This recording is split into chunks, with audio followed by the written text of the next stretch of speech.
Hi, everyone. Thanks for having me here today, Ron. I'm Cheryl Joseph, and I am a solutions architect here at AWS. Been here for about a year and 4 months, and I am a sports SA, so I cover one of the major sports leagues. And prior to joining AWS, I worked my entire career at Caesars Entertainment in various technology roles, dealing with software development. And I really consider myself to be a software developer at heart. So this is extremely exciting to talk to you today about application modernization, especially about serverless and microservices and DevOps.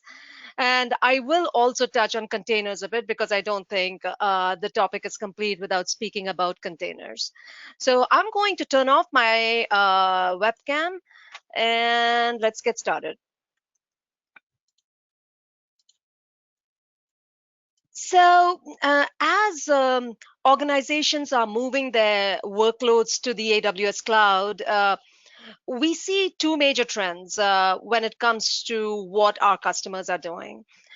They're either migrating their applications and storage from on-premises to AWS by lifting and shifting their business critical applications, including the persistent storage, right? And the other the other trend that we're seeing is modernizing, where customers are modernizing their existing applications that are either running on premises or in AWS on EC2 instances, and they're building brand new cloud native applications to use microservices architectures like containers and serverless.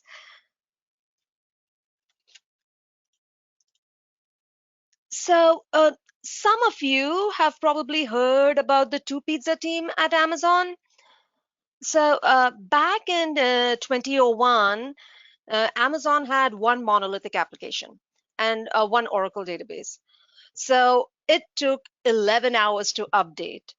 And consider this in the context of the dot-com boom. This was definitely a serious challenge and time to market.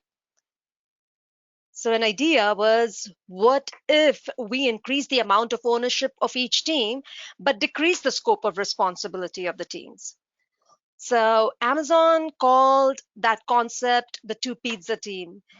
Because the team would be small enough that it could be fed by two pizzas. I would say two American pizzas.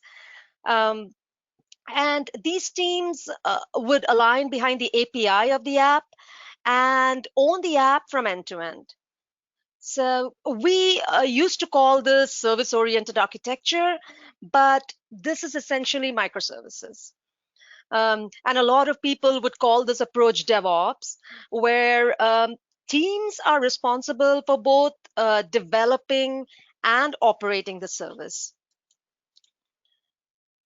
So before speaking about microservices, I want to speak about what a monolith is.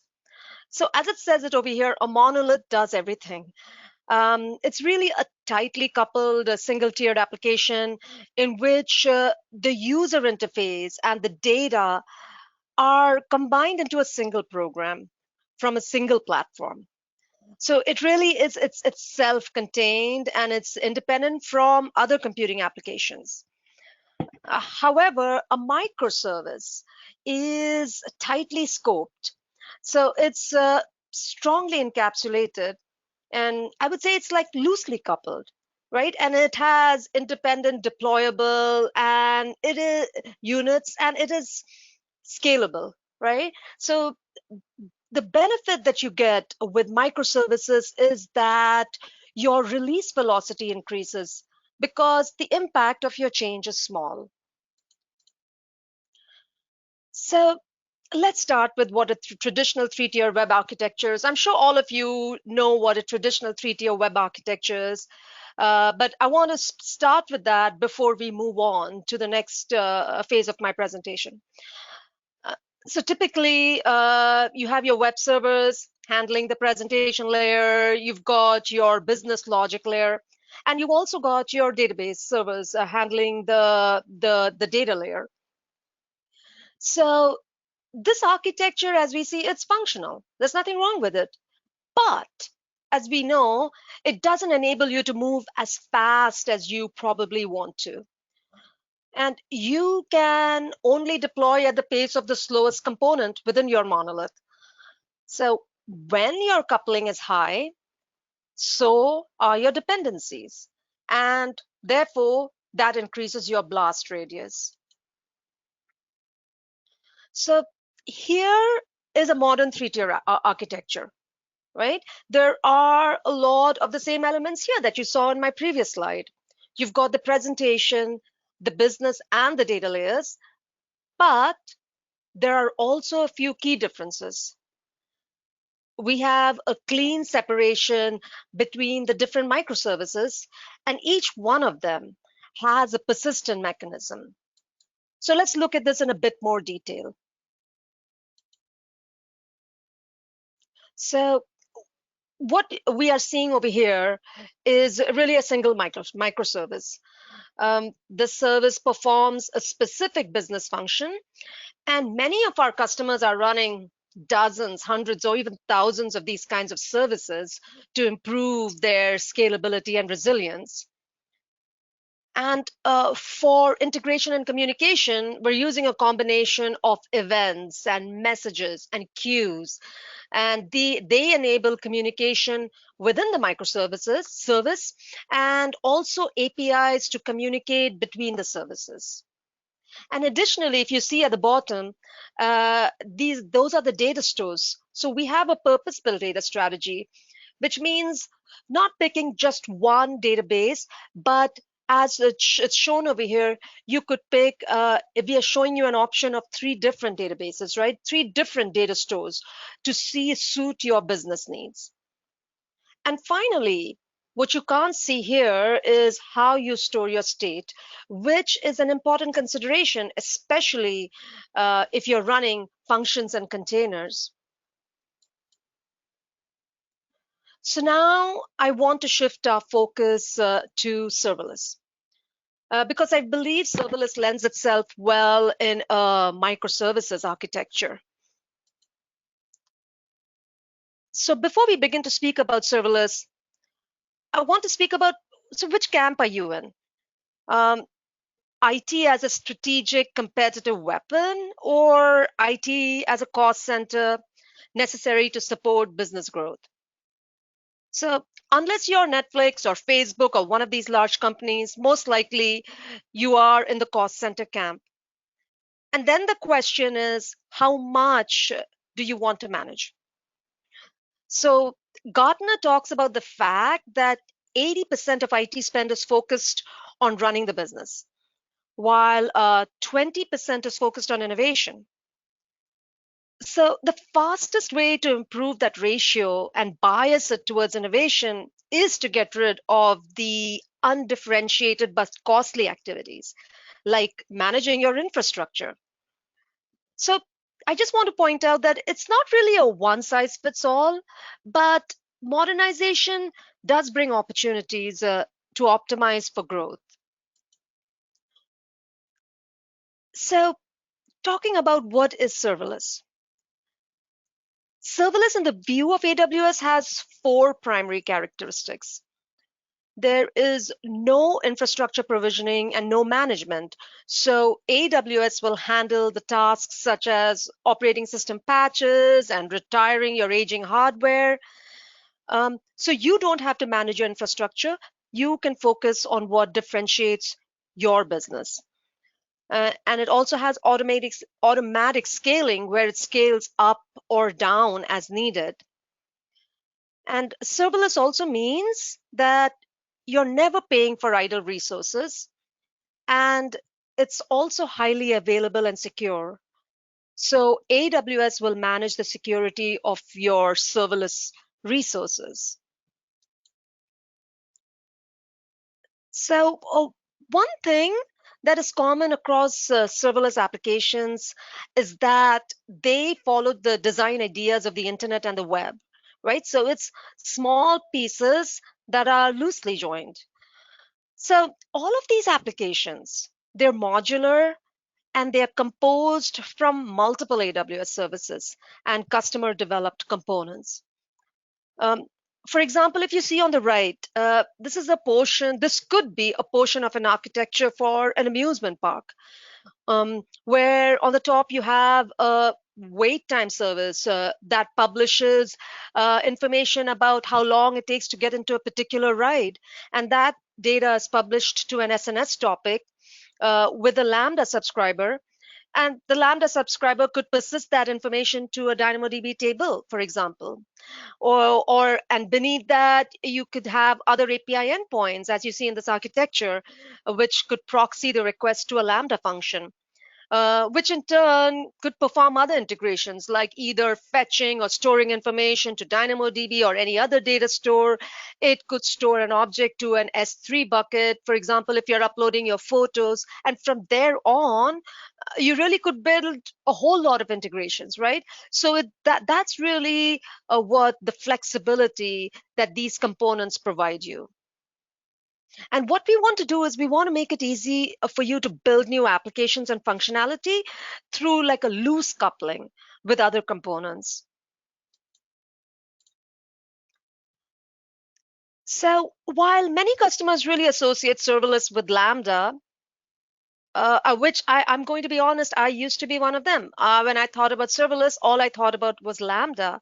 But there's actually serverless services at all layers of the stack. And what I'm showing you here in this slide these are just a few of the services. So for example, on the compute layer, you've got Lambda and Fargate. I'll be speaking about these a little bit more later. For data stores, you've got S3, which is a simple storage service for storing your objects. You could use Amazon Aurora Serverless, which is an on-demand auto-scaling configuration for Aurora, which is our relational database offering. And then beneath that, in the integration layer, you can see that there's API Gateway, or you could use Amazon Simple Queue Service (SQS) for decoupling your applications. You could use SNS if you want to have a fan-out pattern, right, with multiple subscribers. You could use step functions if orchestration is something that you want to do. And also, if you're interested in creating GraphQL APIs, I would go ahead with AWS AppSync, give it a try, right? So these are just what I want to portray to you over here is you've got different types of services to build your architecture based on your use case. So now shifting gears into containers, what are they and what value do they bring to you? So containers represent the majority of net applications being built and deployed today. And really 2/3 of the industry's containers, they're running on AWS. And many customers simply just like containers. And others have a strong open source preference, and that leads them to Kubernetes. And other customers have business requirements when it comes to managing infrastructure. And for these types of customers, ECS or EKS will fit the bill. So when you're thinking about containers, first you need to think about where you want to run them. You may have a good reason to run outside of AWS. So this could be because you have regulatory requirements, or you have a data gravity, or maybe you're just too busy to take on a migration project right now. So we can meet you where you are. So you just don't have to be in an AWS cloud region, but you could also be in a local zone or in a wavelength or on the edge or in your data center with Outposts. I know we had a presentation on Outposts earlier. And the goal over here is to bring our container services closer to more people. And now you can also run your containers on your own self-managed hardware. So with EKS and EKS Anywhere and ECS Anywhere, which were GA this year, you have that option. So as you can see, you have several options based on what your need is. And finally, you have options when it comes to your container orchestrator. So once our customers provision their infrastructure, they need to decide on which orchestrator they want to use to provision and manage their containers and containerized applications. So if you want to go all in on AWS, if you want to run Dockerized workloads, ECS would be a great option for you because it simplifies many of the decisions with an opinionated set of automations. However, if you want the open source flexibility and you want to bring in the whole community of tools, EKS brings Kubernetes to AWS. And if you want to go the serverless route, you could use Fargate. So with Fargate, you have no servers to manage, and Fargate supports both ECS and EKS. So what I want to portray to you over here is that you have several choices over here when running your containers on AWS. And many of our customers are using a mix of all three. So over here, this depicts a serverless architecture for a typical microservices application on AWS using Fargate. So here you have your microservice, your API gateway calling an application load balancer, which in turn is calling a Fargate. And from there on, Fargate is making a request to your data stores. The middle microservices layer, you could easily have API gateway directly invoke Lambda function. You could have API gateway that is calling ECS or EKS directly. So you have varieties of options over here. And at the end of my presentation, I've listed a link to an AWS white paper on microservices, which will provide you additional information. It's a great read. It has several architectures, and I believe if you are in the process of embarking on this journey or you're already on this journey, it will provide you, great options. So before I stop talking and move on to my final topic, I wanted to briefly speak to you about some of your compute options. First things first, it's important to note that there are no wrong choices here. So in many of the most important ways, ECS, EKS, and Lambda give you the same benefits. So all three services, that's Lambda, ECS, and EKS, they are fully managed by AWS. And all three services have a deep integration with AWS automation and deployment services, networking, storage, security, observability, tooling, and the AWS ecosystem of partners, like including Docker and Terraform and Datadog. And all three services, they support a broad range of use cases and workloads. But there are distinct differences and nuances that you need to be aware of as you come down this path. So first of all, Lambda is event-oriented. So this means that it sits idle and ready by your side until an event is triggered and the system has to jump into action. So once the event is triggered, resources are spun up and down to meet the need of the task at millisecond speed. And you literally pay only for what you use. Containers, however, on the other hand, they are compute oriented. So this means that it has similar constructs to a physical server or a VM. But what makes it different is that it allows customers to turn a monolithic application into modular, portable, and composable service. So by creating these bite-sized services and using container orchestration services like ECS and EKS, your infrastructure becomes a lot easier to manage, and reliability and resiliency increases as you are now removing single points of failure. But unlike serverless, containers still give you the option to define and pick your resources and resources and the types of services for your app, right? So you have that benefit when you go the container route. So while you still only pay for what you use, um, containers is instance based, while Lambda is request based. But however, like I said earlier, most of our customers are using containers and Lambda. So why would our customers choose Lambda?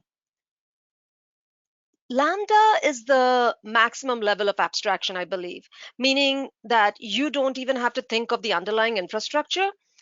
As a result, it enables our customers to move the fastest. And I have to be honest, when I got first started with Lambda, I was amazed at how quickly I could have my application running. So if you have not tried, give it a try. It's just mind-boggling. With Lambda, you only need to write code for business logic. And finally, it really depends on where you are today. So Lambda has clear benefits, but if your organization has standardized on containers, well, then there might be those limitations that apply to you. And getting a bit more specific here, what is Lambda? Ultimately, Lambda is event-driven compute service. So in order to understand Lambda, you need to understand what we mean by events. In the simplest terms, I would say an event is a signal, all right, that a system state has changed. And in most common systems, these are most likely represented as JSON messages that provide, for example, some set of facts about what has changed, potentially what the current state of the system is and what action needs to be taken. So this over here is an architecture of how Lego built an event-driven design. So back in 2017, Lego had a monolith. But after a Black Friday sale that crashed their entire system, they were looking for something that was more scalable. So they began decoupling their backend and building an event-driven serverless application that they launched in 2019. So the architecture that you see here is really a new hub and spoke design, which is it's a much simpler way to operate events rather than using point-to-point connections. And I've been there before, and I know it's not fun when you have a complex application. So here you can see how Lego uses EventBridge to act as a central event hub for all the various Lambda functions that are sitting around. And our customers, they want to invest in one set of tooling and training for the first part of their software life cycle, like that's the edit, the build, the test, and the package phases. So that's the reason we launched the ability to define and package Lambda functions using container images. So the goal over here was very simple. We wanted our customers to get the full benefit of their investment in container tooling for building and packaging software, while also getting the full benefit of Lambda's 140 plus native service integrations. And it has a simple programming model, you have a pay-per-use billing, and the built-in automated scaling that's an order of magnitude faster than cold start scaling and container orchestration systems. And one more thing is we've added support for up to 10 gigabytes of package sizes. So to support large container images such as ML models. And additionally, we've open sourced the base images of our supported language runtimes, or you are welcome to start from your own or even a community base image. And also to make this possible, we've open sourced the Lambda runtime interface clients and a Lambda runtime interface emulator, also called the RIE, that you can use in your local testing, for example, with a Docker desktop. So here is a sample architecture of a machine learning container image, a container that's running on Lambda. So you can use SAM templates over here for machine learning. As you see over here, your client is making a request to API gateway, which then invokes a Lambda function, right? And then from there on, the Lambda function is really an ML container. And if you can use SAM templates for machine learning, so what this does is it will make it easy for you to get started with popular frameworks such as PyTorch and TensorFlow and Scikit-learn and XGBoost, right? So now you have even more options. You can run your containers on Lambda also. So moving on to the final topic for today, for me, is DevOps. And so what is DevOps? DevOps is really the combination of cultural philosophies, practices, and tools that increase an organization's ability to deliver applications and services at a high velocity. And I spoke about DevOps when I first started my presentation. So this would be what a deployment for a typical microservice would look like, or set of microservices, I should say. So developers write software for each microservice. Each microservice has its own delivery pipeline. Um, Now imagine having to manage hundreds or even thousands of these, right? Without a proper set of tooling, this can soon become unmanageable. So leads me to speak to you about AWS developer tools. So when we talk to people about how we transformed our development practices, they want to know is how they can do it themselves. And the good news is they and you absolutely can, using the same tools that we built from our experience learning these lessons. So we've built services to help with each stage of your development lifecycle.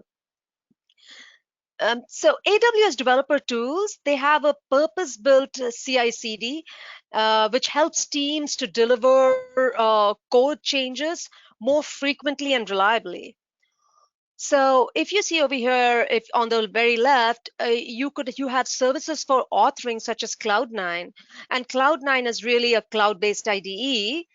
However, we also have two IDE toolkits for familiar desktop IDEs. You could use CodeCommit, which will enable you to host your private Git repositories. For building and testing, you could use CodeBuild.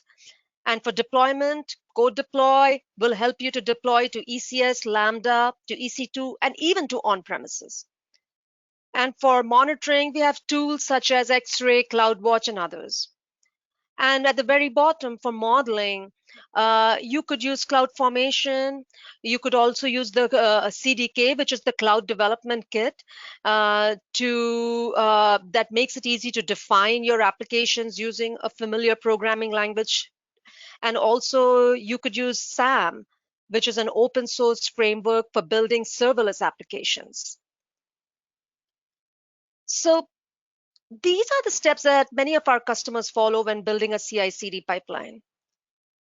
Firstly, developers write code and push the code to their local branch. They test it locally, and then they publish their changes for review. And then the next step would be is now they're getting ready to build and compile, and you could use CodeBuild over here. And this step performs the build, and it also can perform unit testing. And then it bundles your code and runtime dependencies into a combined artifact. And finally, the application can be deployed using CodeDeploy. You could have different stages for deployment. For example, as it shows it over here, you could have a beta, gamma, production. Different companies call it differently. So, what I'm trying to show you is you have several options over here for your building your CI/CD pipeline. And we've also got CodePipeline. And what CodePipeline does is it helps you to manage the entire release process. And it's really a single place to see your entire software delivery process. So here are some key takeaways from this presentation. Um, Use ECS for building Docker containers with deep integration within AWS. Use EKS for managing a Kubernetes service, for a managed Kubernetes service, I would say. Use Fargate for long-running serverless containers. And use Lambda for short-lived functions because Lambda functions cannot run for more than 900 seconds. And also use the various AWS developer tools to build your CI/CD pipeline. And these are just some references that I've added that you can use to get started or continue on this journey that you're embarking upon or already on. So with that, I wanted to say thank you for attending the session today. My contact information is listed here. Please feel free to contact me via email or on LinkedIn, and I'm sure Ron will provide you more information. And I hope the information in this session will help you on your AWS journey. And with that, over to you, Ron.